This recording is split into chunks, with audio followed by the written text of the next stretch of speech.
He at first his eyes were squinted when I walked into the room, and I thought they were squinted because he was in pain. But when I got to his side, he grabbed my hands and began to weep. And he told me he thought he was hallucinating. And then he said, "I love you, Daddy. Daddy, I love you." Yeah, it must be so hard to see him in this condition. Yes. Then his next question was, why did they shoot me so many times? And I said, baby, they weren't supposed to shoot you at all. I mean, of course, you don't have an answer to that, and none of us have been given an answer to that. And I mean, but we spread a lot of love in there, and he knows where I live, and he just said, I didn't think you were going to be able to come, and I just reassured him I'm not leaving. And he didn't think you would be able to come because you live in a different state? Yeah. I mean, I know that your first priority, of course, okay, right. We're having lots of, bear with us, everyone. There's technical issues, of course, as there always are when you're doing this remotely. But Mr. Blake, you're back with us. I know your first priority, of course, is his well-being and his life. Were you able to ask him any questions about what happened that day leading up to the shooting? No, because I didn't want to him to get emotional because he was in so much pain. It was not long following one of his, he's had several surgeries, so it wasn't long after his surgery. So I didn't feel, I didn't want to know anything right then, any question. All I needed to know is that he saw his father and that he kept touching my arm, and I leaned as close to him as I could. He rubbed my face and just kept his hand on my face and kept telling me, you know, how much he loved me. And we talked about him being paralyzed from the waist down, and he wanted a dog. And I said, we'll get you a dog, baby. Oh my gosh, Mr. Blake, it says so much about your family. But one thing, the thing that bothered me the most is that my child is, well, there's so many things that bother me, but when I walked into that room, you know, he's paralyzed from the waist down. Why do they have that cold steel on my son's ankle? He can't get up. He couldn't get up if he wanted to. So what was, that's a little overkill to have him shackled to the bed. That just makes no sense to me.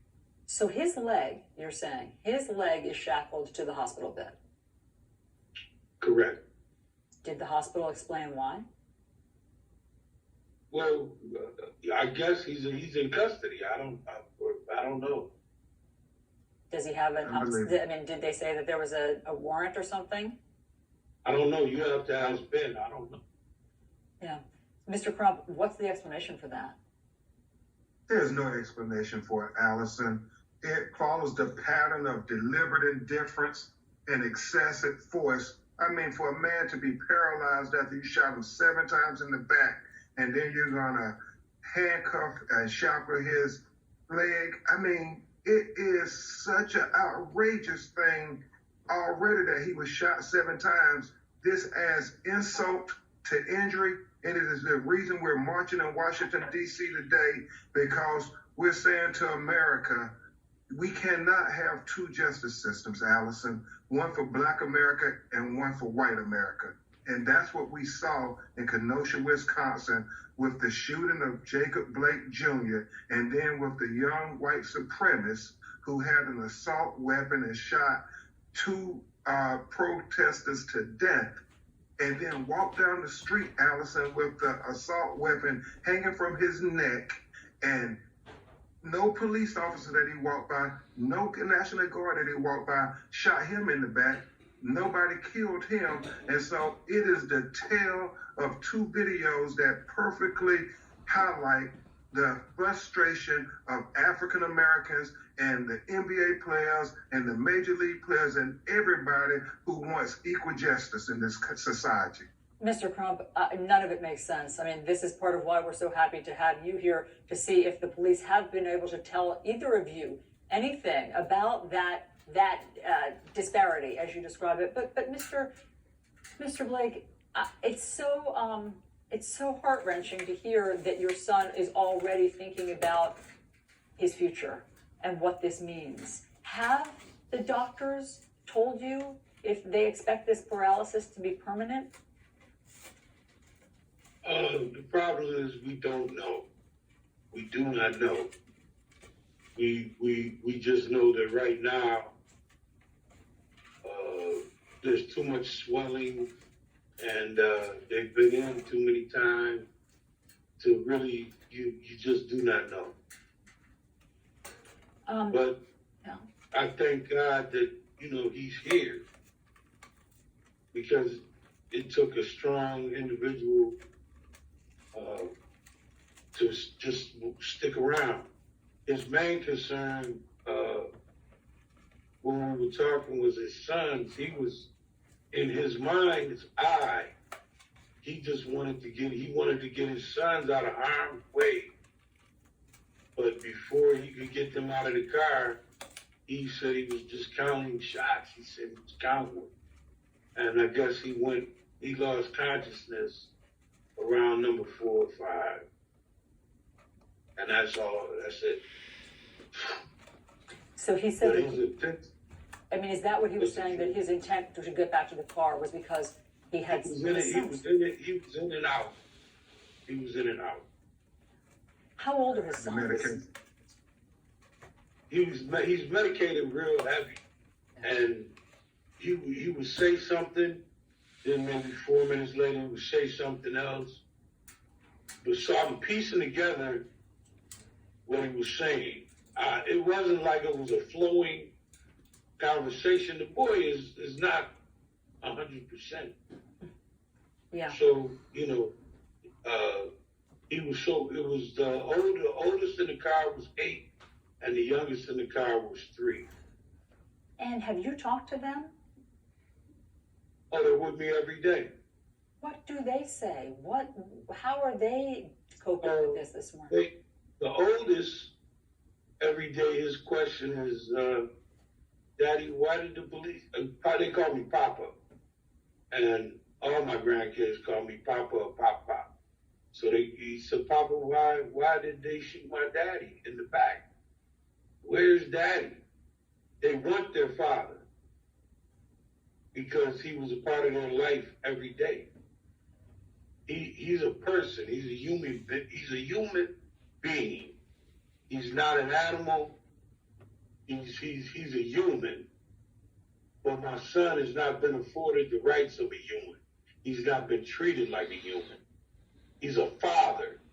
He's not a deadbeat dad. He's a father that's with his children every day. Of course, they want answers. Sometimes you get a little angry. Sometimes more than a little angry, because we've been going through this so long. And it's only the brown faces, the brown-toed people that get treated in this way. It's two, like my lawyer said, it's two justice systems. Because that 17-year-old Caucasian shot and killed 2 people and blew another man's arm off on his way back to Antioch, Illinois. He got to go home. He got water. They gave that guy water and a high five. My son got ICU and paralyzed from the waist down. Those are the 2 justice systems right in front of him. You can compare them yourself.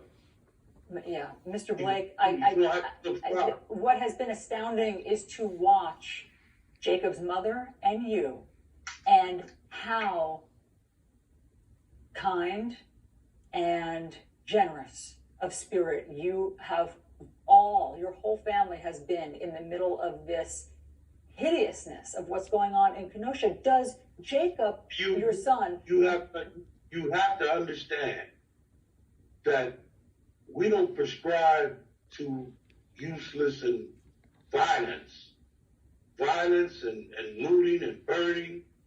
That's not going to bring Trayvon back. That's not going to bring George Floyd back. That's not going to bring Tamir Rice back. That's not, I could go on and on. That's not going to bring them back. That's not going to make my son get up out of that bed and walk. Only God could get him up out of the bed and make him walk. And if he does not, then that's God's will.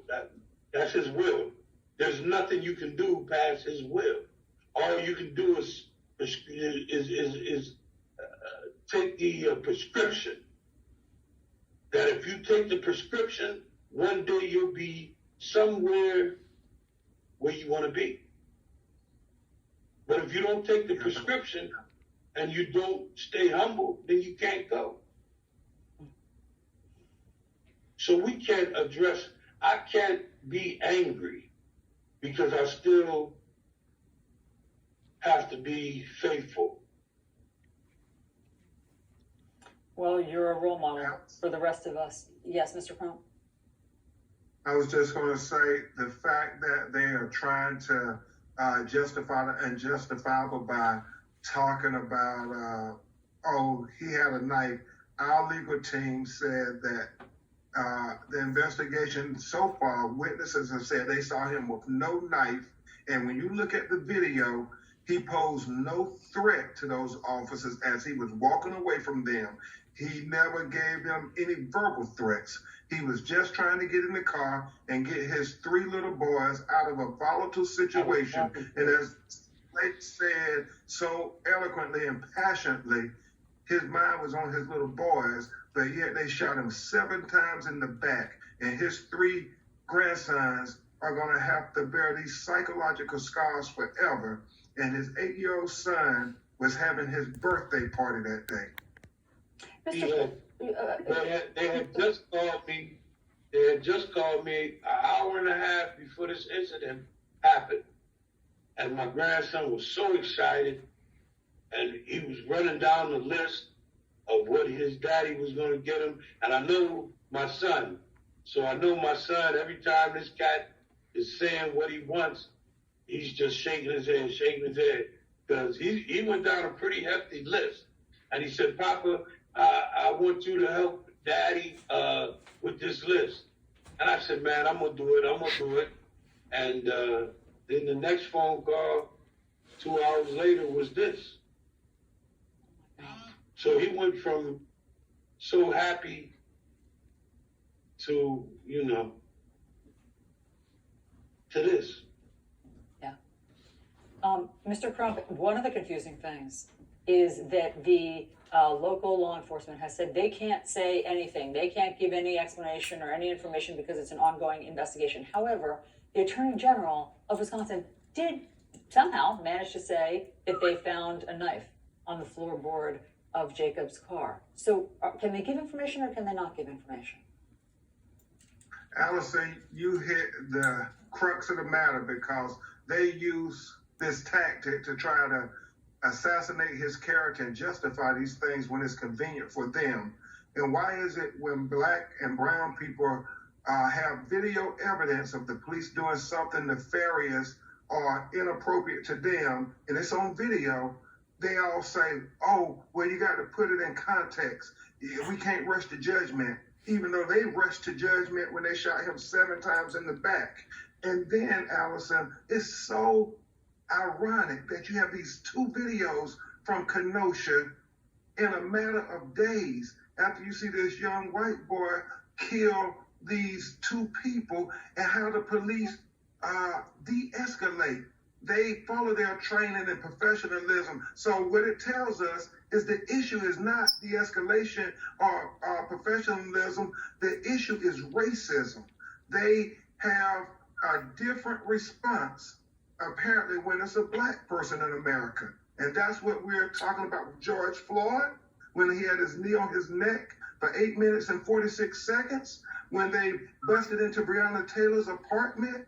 You don't have these things happening to our white brothers and sisters because they know that they're going to be held accountable. But when it's African Americans, these two justice systems rear its ugly head, and we have to have a more just society. And that's what we're marching for and committed to today. And that's what we all will be speaking of on the Washington Mall before the Lincoln Memorial. Mr. Blake, I know that your son is in and out of sedation. Does he have any awareness of what's happened in Kenosha since his shooting, of all the people who've protested about this vigilante justice that has taken hold? Anything? No, I refuse to say anything to him in regard. I don't want him to get upset. Number one, the thing that made him smile was the Milwaukee Bucks. That made him smile.